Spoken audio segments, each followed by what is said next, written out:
아무런 죄가 없으신 예수님께서 유대인들의 고발로 말미암아 붙잡히시고 그리고 군병들로부터 온갖 채찍질에 마침내는 머리에는 가시면류관을 쓰으시고 손과 발에는 굵은 대못이 박히시고 그리고 끝내는 허리에 창이 찔려서 예수 모든 물과 피를 다 쏟으시고 죽음을 맞이하셨습니다. 예수님이 죽으신 날은 지금으로 따지면 금요일이었고 금요일 날 장사가 치러졌죠. 당시 아리마대 사람 요셉은 용감하게도 예수님의 시신을 인계받아서 자신의 아무도 장사해보지 않은 깨끗한 그 첫무덤에 예수님의 시신을 안장하게 됩니다. 다음 날이 토요일, 유대인들에게는 안식일이었습니다. 안식일 날은 유대법상 절대로 움직일 수가 없기 때문에 그 누구도 무덤가를 찾을 수 없었던 것이죠. 안식일 지나고 나서 지금으로 따지면 주일 새벽이 되어졌을 때에 이제 이 여인들이 막달라 마리아를 비롯한 몇몇의 여인들이 예수님의 시신이라도 향품이라도 발라드리자라고 하는 사모함을 마음에 가지고 무덤가로 왔던 겁니다. 이때 놀라운 광경이 펼쳐졌어요. 무덤 문이 활짝 열려져 있는 겁니다. 그리고 지키던 자들이 죽은 목숨처럼 그렇게 부들부들 떨고 있고 그리고 거기에는 번개와 같은 형상을 가지고 있는 천사가 있었습니다. 천사가 여인들에게 말하기를 여인들이여 놀라지 말라. 너희는 십자가 달리신 예수를 보려고 여기로 왔구나. 그러나 예수님 말씀하신 대로 그분은 살아나셨고 여기 계시지 않다. 보라. 그리고 빨리 가서 제자들에게 말해라. 예수님이 부활하셨다고. 그리고 그 예수님이 먼저 갈릴리로 가신다라고 거기서 제자들을 보고 싶어 하신다라고 말씀을 전하라. 이렇게 사실 여인들은 예수님이 부활하실 거라고 하는 것은 꿈에도 생각 못했던 거죠. 그저 너무나 생전의 주님을 사모했기 때문에 그 죽은 시신에라도 마지막 그 장례를 치르는 심정으로 향품을 발라드리고자 그런 향유를 가지고 그곳에 달려간 것뿐이에요. 그런데 예수님이 살아나셨어요. 그 냄새나는 그야말로 썩어져야 할 그 상황, 그 자리, 죽음이라고 하는 그 문턱에서 사망의 권세를 깨뜨리시고 예수님이 다시 살아나신 거예요.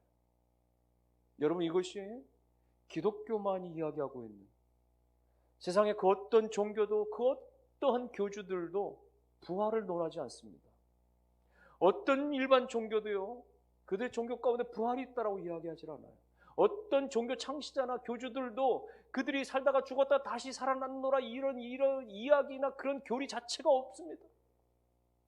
불교의 석가모니는 설법을 전하다가 마침내는 인도의 창수성에 무덤을 마련하여 죽었고, 무슬림의 마호메트도 결국은 아라비아의 메카에 무덤을 가지고 있고, 유교의 공자도 중국의 창평에 무덤을 가지고 있고, 과거 우리나라에 떠들썩했던 전도관의 그 박태선 교주나 혹은 지금 이 동네도 설치고 다니는 그 하나님의 교회의 교주였었던 말이죠, 안상홍이나 다 말이죠, 통일교 문선명이든 결국은 한 시대를 그렇게 이단 사이비 교주로 풍미했는지 모르지만 다 죽었어요. 나이 들어 죽고 병 들어 죽고 사고 나서 죽고 다 죽고 그들의 무덤이 있을 뿐입니다. 그러나 여러분, 오직 기독교는 말하기를 예수는 죽으셨다가 사흘 만에 다시 살아나셨고 그분은 부활하신, 그분은 승천하신 영원하신 하나님의 아들이십니다라고 선포하고 자랑하고 증거하는 줄로 믿습니다. 여러분, 하루살이가 왜 하루밖에 못 살아요? 공교롭게도 하루살이는 입이 없기 때문에 먹지를 못해서 이렇게 죽는다. 유충으로 있을 때는 물속에 있는 돌에 낀 이끼나 물때 이런 것들을 유충 시절 먹다가 자라서 그렇게 성충이 되면 입이 없어가지고 어떤 에너지를 공급받지 못하니까 몇 시간 만에 죽거나 끼케야 하루 만에 죽는다는 거죠. 여러분, 그래서 하루살이는 내일이 없는 거거든요. 내일을 경험해보지 못하는 거예요. 그렇다고 해서 메뚜기를 향해서 야, 난 내일을 경험해보지 못했으니까 내일이라는 건 없는 거야 라고 주장할 수 있어요. 메뚜기도 한철이다 이런 말이 있는데요, 한철만 사는 존재죠, 메뚜기. 그렇다고 해서 여러분, 이듬해까지 다시 동면에서 깨어나 살아나는 개구리에게 나는 내년을 경험해 보지 못했으니까 메뚜기가 내년이라는 건 없는 거야 라고 말할 수 있는 건가요? 그렇지 않죠. 마찬가지입니다. 여러분, 사람이 죽었다가 내세를 경험해 보지 못했기 때문에 내세는 없는 거야 라고 말할 수 없다는 거예요.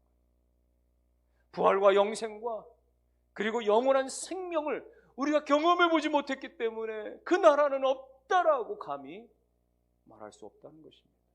사랑하는 성도 여러분들이요, 예수가 먼저 모든 사람들 가운데 다시 살아나셔서 부활의 첫 열매가 되셨거니와, 첫 열매는 곧 무엇입니까? 다시 두 번째 열매, 세 번째 열매 계속해서 나타나는, 우리 모두도 예수 믿는 우리 모두도 다 마침내는 영원한 부활의 영생을 얻게 된다는 사실을 온전히 믿으실 수 있기를 주의 이름으로 축원합니다. 여인들이 부활하신 예수를 목격하고 주님의 음성을 듣고 제자들에게 빨리 달려갔어요. 예수님 부활하셨습니다.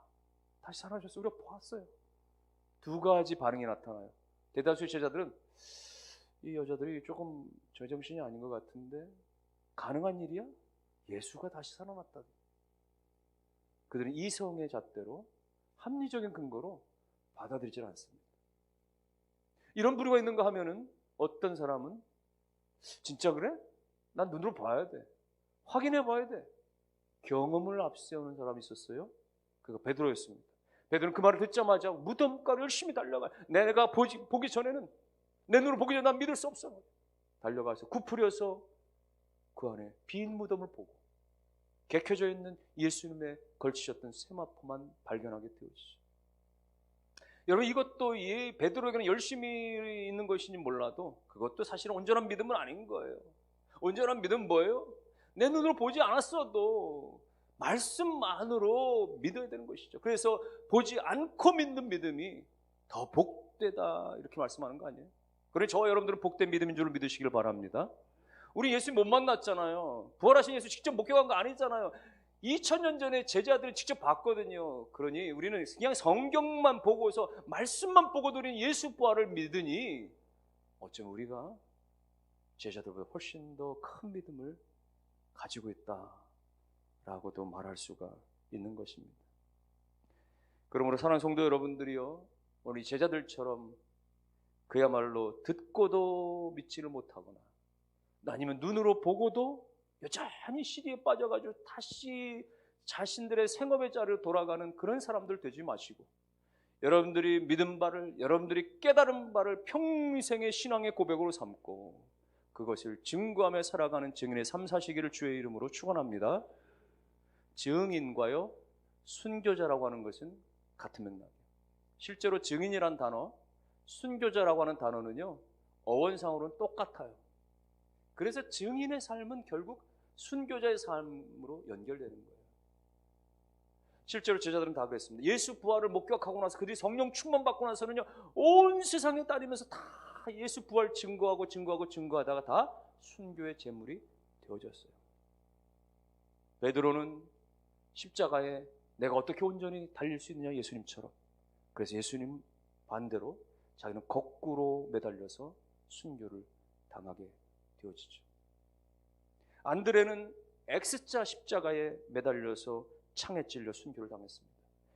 빌립도 십자가에 달린 채 돌에 맞아 죽었고, 바돌로메는 인도까지 가서 복음을 전하다가 피부가 벗겨지고 돌에 맞아 순교를 당했어요. 도마도 인도까지 가서 복음 전하다가 칼에 찔려 순교당했습니다. 마태는 아프리카까지 가서 복음을 전하다가 창에 찔려 순교했습니다. 알페오의 아들 야고보는 나무망치에 머리가 맞아 순교당했고, 시몬은 페르시아까지 가서 복음을 전하다가 톱으로 그의 몸이 두 동강이 나서 순교를 당했습니다. 다데오도 십자가에 못 박혀 순교했고, 마띠아는 예루살렘에서 복음을 전하다가 돌팔매질 당해서 참수형으로 순교를 당했고, 바울도 네로 황제 때에 결국 로마에서 바울도 참수형을 당하게 되어졌죠. 모든 제자들이 다 그렇게 복음을 증거하다가 순교의 제물이 되어진 겁니다. 오늘 우리가 다 순교의 제물이 되어야만 우리가 증인의 삶을 산다는 그 이야기를 하는 건 아니에요.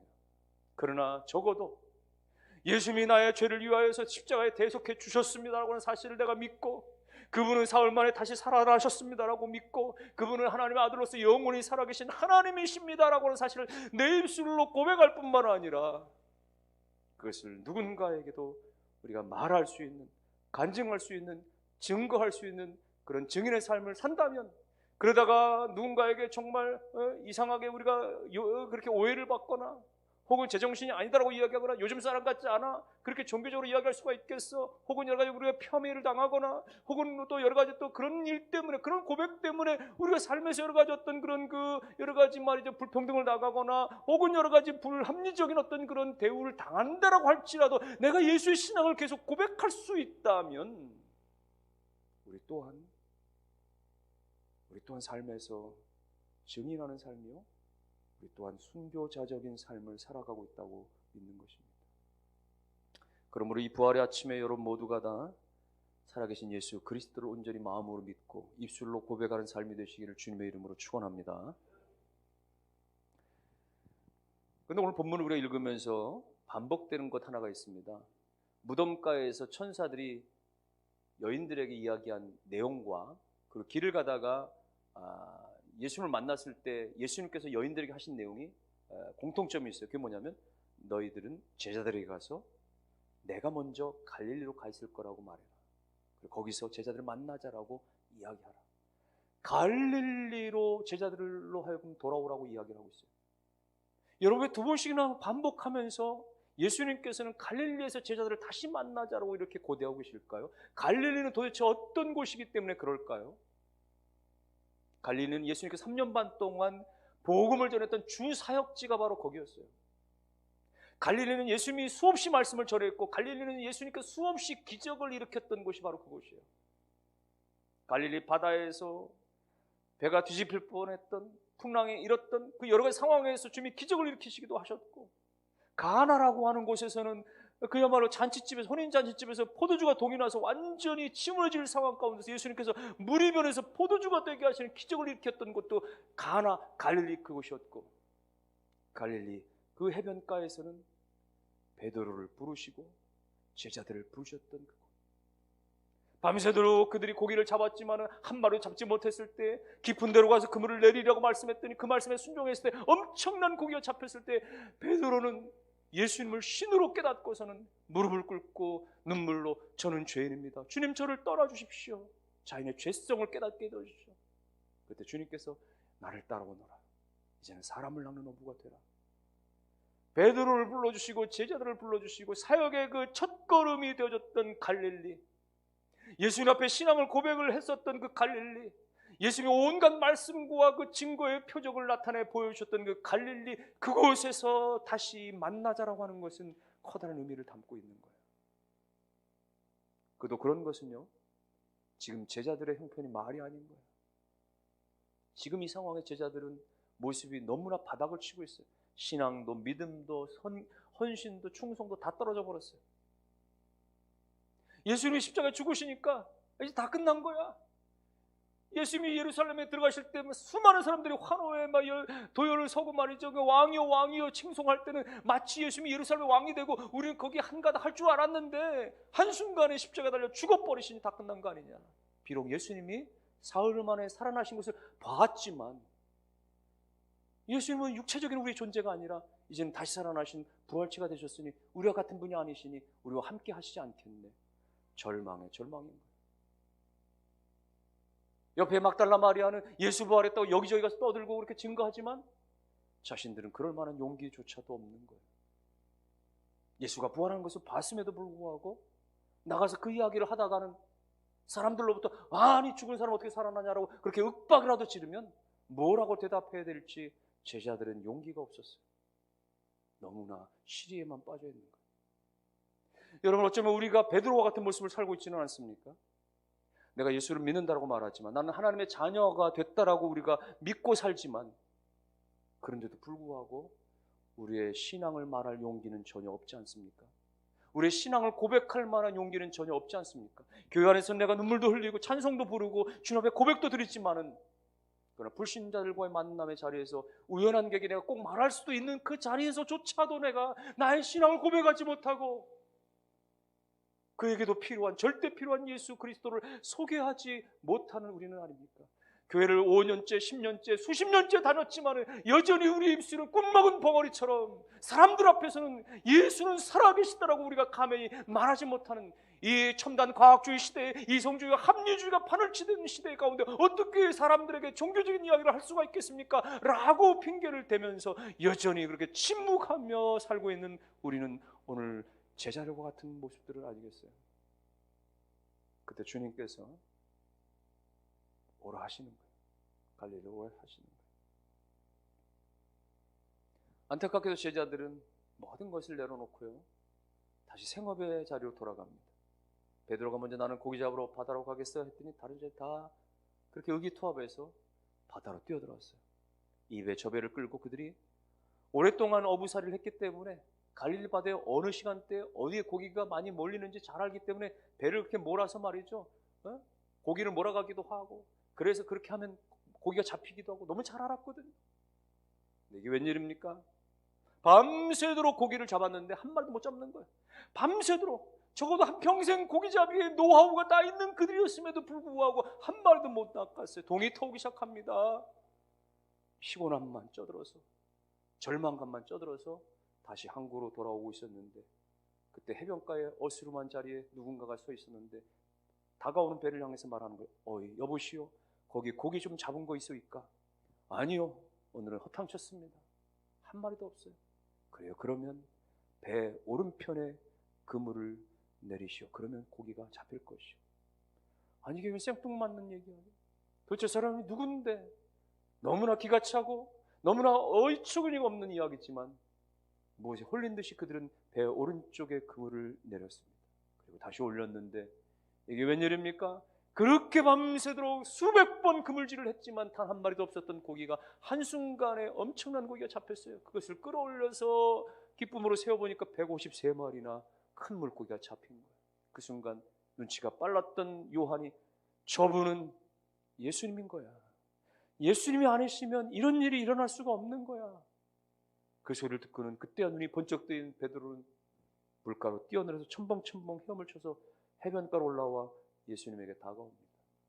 예수님이 이미 모닥불을 피워놓으셨고 거기에 떡과 조그만 생선 올려놓으셨어요.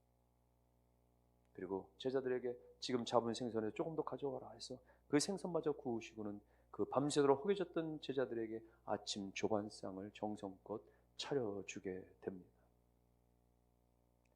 제자들은 주님 앞에서 뭐라고 할 말이 없어요. 반갑다고 끌어안고 인사도 못하고 너무나 민망한 나머지 예수님을 떠나서 이제는 자기의 모든 생업의 자리로, 옛날 그 자리로, 옛날의 그 삶들로 다 돌아가버린 자신들의 모습 앞에 주님께서 정성스럽게 조반상을 차려준 그 주님 앞에 뭐라고 인사조차 못하고 허기진 마음에 그저 우걱우걱 아침 식사만 할 뿐이었습니다. 식사를 다 마치고 나서 주님께서 그런 말씀을 하세요.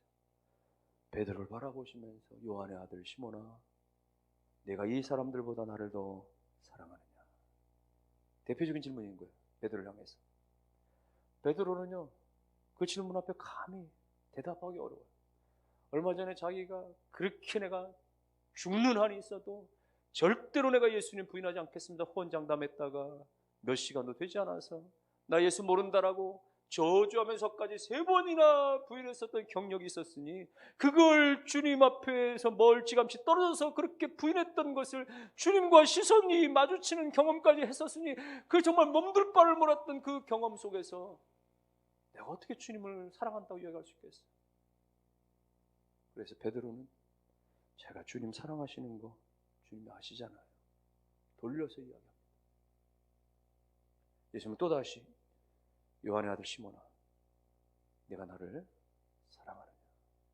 또 물으시고 또 물으시고 3번이나 반복해서 물으시니까 베드로가 사뭇 진지하지 않을 수가 없었던 거예요. 뭐지? 그 순간 번뜩이듯이 그런 마음이 들었어요.